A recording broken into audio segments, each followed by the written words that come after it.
ቀለጥ አለከ። ዛሬ ደግሞ እንዴት ነው ነገሩ? ነገሩ በጋርድ ሆኗል ዛሬ። ጉድ ጉድ ያለ ጉድ እንዴ! አብርሽ ሄርሜላ እፎይ ሰጥታለች ማለት ነው። እፎይ ሰጥታለች ስለ በቃ በስከሷ ጋር ስትሆን ሰላምህን አግኝተሃል ማለት ነው። አያችሁ አይደል? ጋርድ ቀጥረዋል፣ ጋርድ ሲንቀሳቀሱ ማለት ነው። ጉድ ጉድ ጉድ ከሩታ ጋር አንድ ቀን እንደዚሁ ነፍስ አናይህ። በእውነት በጣም በጣም ይገርማል። ግን የምሬ ነው የምላችሁ፣ ጉድ ነው ጉድ ነው ጉድ ነው። ታዲያ ጋርዶቹ ለእነማን ነው የመጡት?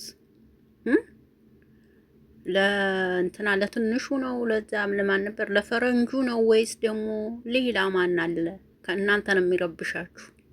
ለእነሱ ይሆናል ይዛችሁ የመጣችሁ እንግዲህ ይመስለኛል። እንግዲህ ለዛ ነው አንድ አይነት ለበሱ እኮ ወገን ሄርሜላና አብርሽ። ከዚህ በኋላ ታዲያ ምን አለ?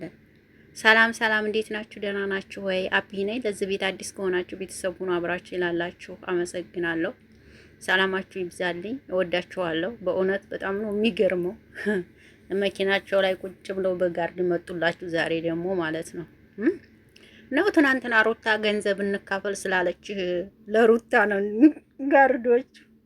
እኔ እኮ እንደው እኔ መነጽራቸው አንድ አይነት። እኔ የሚገርመኝ አብርሽ እናንተ በቃ ሄርሜላ ስበዋለች። እውነት ስነግራችሁ ስበዋለች፣ የምር ስበዋለች። በቃ ነገረው ሁሉን ሳይ ማለት ነው። እና ጉድ ጉድ ነው ጉድ ወሰደች። በቃ እንዲህ ነው ነገሩ። በቃ ነገሩ እንዲህ ነው። ጋርዶቹ ተመቸኝ። ይልቅንስ ከእናንተ ደግሞ ጋርዶቹ ራሱ እንዴ ሸበላ ናቸው እናንተ። ጋርዶቹ ለቆንጆ ሸበላ ናቸው። የእውነት ስነግራችሁ ወሰርቃት እንደ ቡታጅራ። አንተ እኮ ትወስዳት ይሆናል። ጣጣ የለም እናቴ። አሁንማ ማንንም አይሰማም እኮ አብርሽ። በስማ ቆይታ ያለ ሩታዬን ደግሞ ማለት ነው ልጇ አደግ ይበልላትና ታያለህ። በእውነት ለማየት ያበቃል። ያው አሁን ግን ልጇ ይዟታል፣ ችግር የለም። ለትንሽ አመት፣ ለአንድ አመት፣ ለሁለት አመት ምንም ችግር የለም። ደግሞም አሁን ላይ 1 አመት 2 አመት አይወስድም። ቶሎ ነው ልጅ የሚያርገው። አሁን ላይ እንክብካቤ በደንብ ካለው የዛ ሀገር ልጆች አሁን ለምሳሌ በአመት ሲሆናቸው በቃ በእግራቸው ጠንክረው ይሄዳሉ። እና አሁን ላይ ኢትዮጵያም እንክብካቤ ካለ ህፃን ቶሎ ነው የሚያርገውና ታያለህ።